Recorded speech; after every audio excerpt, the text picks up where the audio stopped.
Hello दोस्तों, ये video 8 फरवरी 2022 को रिकॉर्ड की जा रही है। पाकिस्तानी सियासत में तब्दीली की बाज़गश्त सुनाई दे रही है। एक तो तब्दीली सरकार इमरान खान के आने वाली तब्दीली थी, अब उनकी जाने वाली तब्दीली की बात हो रही है। इस वीडियो में आपसे जो बुनियादी सवाल है वो ये होगा कि क्या आप इमरान खान के साथ खड़े हैं या फिर आप अपोजिशन के साथ खड़े हैं। लेकिन उससे पहले जान लें कि इमरान खान के पास क्या है और अपोजिशन के पास क्या है। इस वक्त जब मैं आपसे मुखातिब हूँ तो 8 तारीख को जो पाकिस्तानी अखबारात छपे हैं 8 फरवरी को, उनमें हेडलाइन जो हमने शह सुर्खी देखी वो ये है, वज़ीर आज़म की अवामी राब्ता मुहिम बमुकाबला अपोजिशन की तहरीक अदम एतमाद। यानी कि वज़ीर आज़म ने यह फ़ैसला किया है कि वो अपनी सियासी ज़िंदगी को तवील करने के लिए या उसकी बका की खातिर वो अवाम के पास जाएंगे और उनसे मुखातिब होंगे, उनसे हिमायत मांगेंगे, अवामी राब्ता मुहिम का आगाज़ करेंगे। और इस सिलसिले में वज़ीर आज़म इमरान खान के जलसों के शेड्यूल का भी ऐलान कर दिया गया है और वो 18 फरवरी से पहला जलसा अपना करेंगे मंडी बहाउद्दीन में, उसके बाद खैबर पख्तूनख्वा और थर पारकर सिंध में भी कुछ जलसे करेंगे।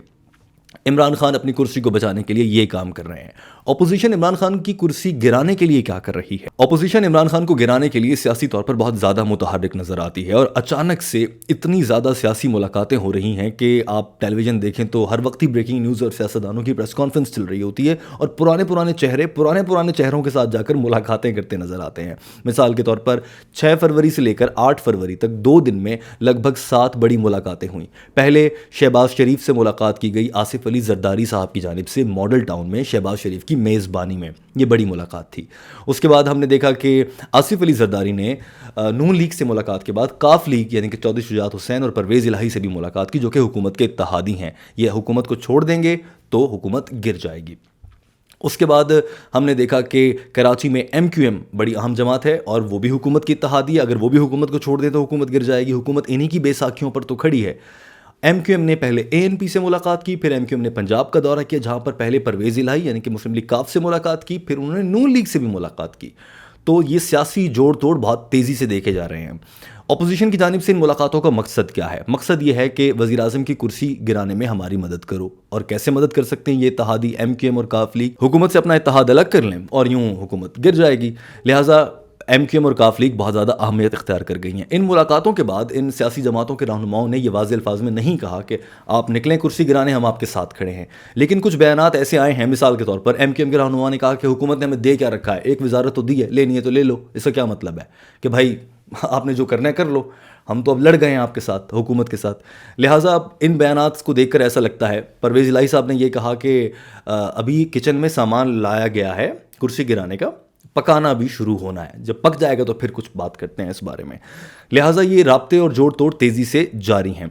ये सब कुछ जिस वक्त हो रहा है, ऐसे में आप सोच रहे होंगे पाकिस्तानी सियासत में अंपायर का तज़किरा तो बहुत रहता है, यानी कि इस्टेब्लिशमेंट का। वो क्या करेगी? वो इमरान खान के साथ है या फिर वो अपोजिशन के साथ है?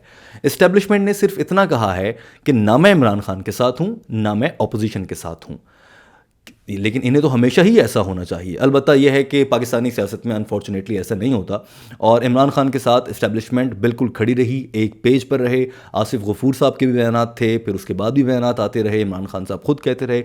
मगर एक वक्त ऐसा आया जब इस्टेब्लिशमेंट ने इमरान खान के साथ जो सर पे हाथ रखा था वो उठा लिया और शेख रशीद के बयानात और दीगर बयानात से ये बातें वाज़ेह हो जाती हैं। तो इस वक्त इस्टेब्लिशमेंट न्यूट्रल है। They are not interfering the politics the way they use to do. जैसे वो पहले करते थे ऐसे अब वो सियासत में मुदाखलत नहीं कर रहे। लिहाजा इस्टेब्लिशमेंट ने सिर्फ इतना कहा है कि आपने हुकूमत को गिराना है तो गिरा लो, हम बचाने नहीं आएंगे। और इस बात से इमरान खान बहुत परेशान हैं और उनके पास एक यही हल है कि वो अवाम के पास जाएं या फिर बाजवा साहब को बोलें। बाजवा साहब को बोलने की पोजीशन में नहीं रहे। बाजवा साहब एक मौके पर फंसेंगे उनके आगे, क्योंकि इमरान खान ने आर्मी चीफ़ की रिटायरमेंट से पहले नए आर्मी चीफ़ को तैनात करना है। नवंबर में जनरल बाजवा रिटायर हो जाएंगे। क्या उनको एक्सटेंशन देनी है, एक और अहदे से नवाजना है? हो सकता है ऐसा कुछ हो। बाजवा साहब मांगें, खान साहब दे दें तो डील हो जाए और बात ख़त्म। खान साहब अगले 5 साल के लिए वज़ीर आज़म बन जाएँ, या फिर इमरान खान अवाम में जाएँ और अवामी राब्ता मुहिम चलाएं। उससे इमरान खान को ये फ़ायदा हो सकता है कि अगर इक़्तिदार से निकाले गए तहरीक अदम एतमाद के ज़रिए अपोजिशन की जानिब से, तो वो इलेक्शन दोबारा से जीत कर अवाम में दोबारा से ऐवान में आ सकते हैं। लेकिन ये बहुत लंबी बात हो जाएगी। मुख्तसरन सूरत हाल ये है कि अपोजिशन सारी सियासी जमातें इकट्ठी हो गई हैं इमरान खान के ख़िलाफ़। किस मौके पर और क्यों इकट्ठी हुई हैं? बज़ाहिर तो टेलीविज़न पर आकर रोज़ ये लोग यही बात कहते हैं कि حکمران نااہل ہیں، مشکل میں ہیں، مہنگائی حد سے زیادہ ہے، IMF کے ساتھ بڑی خطرناک ڈیل کر کے آئے ہیں ہم، اور اس طرح کی چیزیں. لیکن دراصل اپوزیشن جو عمران خان صاحب کہتے ہیں کہ اپنے کیسز اور اپنے جو چوری ہے اس کو بچانے کے لیے اکٹھی ہوئی ہے، اس بیان میں بہت وزن ہے اور یہ بات بالکل درست لگتی ہے. کیونکہ یہ مہنگائی کیا آج ہوئی ہے، یا عمران خان کی نااہل حکومت آپ کو آج نااہل ہوتی نظر آنے لگی ہے؟ PDM تو آپ نے 2 سال سے بنا رکھی تھی، اس پر تو آپ پہلے کبھی نہیں کام کر رہے تھے.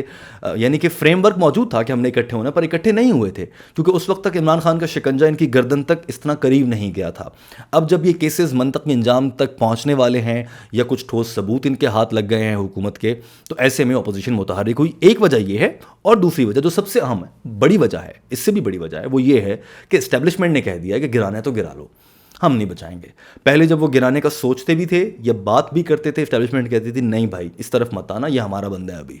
لیکن جب عمران خان نے DJSI کی تقرری کے معاملے پر اسٹیبلشمنٹ کو اپنی پاور دکھائی، اسٹیبلشمنٹ نے کہا کہ پھر اب ہماری بھی پاور دیکھو، اور ہماری پاور کچھ نہ کرنے میں بھی آپ کو نظر آ جائے گی کہ ہم صرف تمہیں بچائیں گے نہیں، اسی میں نظر آ جائے گی.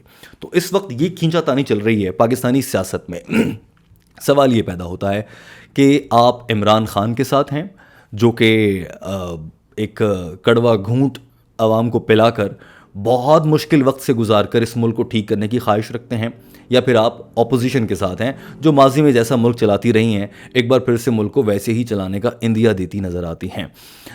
سوال یہ بھی پیدا ہوتا ہے کہ یہ عمران خان اگر چلے جاتے ہیں تو آپ کے پاس آپشن کیا ہے؟ یہ بھی ایک بڑی اہم ڈیبیٹ ہے، اور اکثر جو حکومتی وزراء ہیں وہ بار بار یہ بیان دیتے نظر آتے ہیں کہ عمران خان کے علاوہ آپ کے پاس آپشن ہی کیا ہے. نواز ٹرائی ہو چکا 3 بار، زرداری صاحب پیپلز پارٹی بھی 3 سے 4 بار حکومت کر چکی ہے، یہ بھی ٹرائی ہو گیا.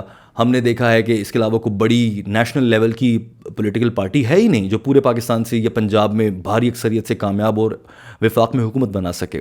تو لے دے کر ایک عمران خان ہی بچتے ہیں. ان کی مقبولیت کا مسئلہ ہے اور ان کا فوج کے ساتھ ایک پیج پر رہنے کا مسئلہ ہے. دلچسپ ترین بات یہ ہے کہ فوج نے یا اسٹیبلشمنٹ نے نیوٹرل ہونے کا فیصلہ اس موقع پر کیا جب انہیں تکلیف پہنچی، ان کے ادارے کو ٹھیس پہنچی، براہ راست وہ تنگ ہوئے. ادھر سے نواز شریف تقریروں میں جنرل باجوہ کا نام لینے لگ گئے، ادھر سے خان صاحب نے تقرری کے معاملے پر اڑا دیا. جب ادارے کو تکلیف ہوئی فوج کو، تو پھر انہوں نے کہا کہ ہم تمہارے ساتھ نہیں ہیں. اس سے پہلے تک عمران خان جو بھی کر رہے تھے اس سے ملک کو نقصان ہو رہا تھا یا فائدہ ہو رہا تھا، ملک میں اہل حکومت تھی یا نااہل حکومت تھی، فوج کو یا اسٹیبلشمنٹ کو کوئی اعتراض نہیں تھا، اور وہ جیسا چل رہا تھا اس کو چلا رہے تھے اور عمران خان کے ساتھ کھڑے تھے. لیکن جب اپنے ادارے پر بات آئی تو پھر انہوں نے بھی کہا کہ ہم آپ کے ساتھ نہیں ہیں. اب دوستو سوال یہ ہے کہ جب عمران خان عوام میں اور آپ کے پاس آئیں گے تو آپ کیا سمجھتے ہیں؟ آپ کی کیا رائے ہے؟ آپ عمران خان کی جانب آپ کا جھکاؤ ہوگا یا پھر آپ انہی آزمائے ہوئے لوگوں کو آزمانا چاہتے ہیں اور سمجھتے ہیں کہ اس ملک میں عمران خان نہیں چل سکتا، یہاں پر نواز زرداری ہی کامیاب ہے، انہی کو پالیٹکس کرنے دو، جیسا کیسا ہمارا روکھا سوکھا چلتا ہے وہ چلنے دو. خان صاحب کے آنے کے بعد تو وہ روکھا سوکھا بھی جا رہا ہے. یا پھر آپ پر امید ہیں کہ عمران خان ہی ہیں، آج روکھا سوکھا ہے، کل کو بہت اچھا ہو جائے گا. آپ کی اس معاملے پر کیا رائے ہے؟ ضرور اظہار کیجئے. میں جاننا چاہتا ہوں کہ عوام کے ذہنوں میں یا آپ کے ذہن میں اس معاملے پر کیا چل رہا ہے. ضرور بتائیے. اپنا بہت سارا خیال رکھیں. اللہ حافظ.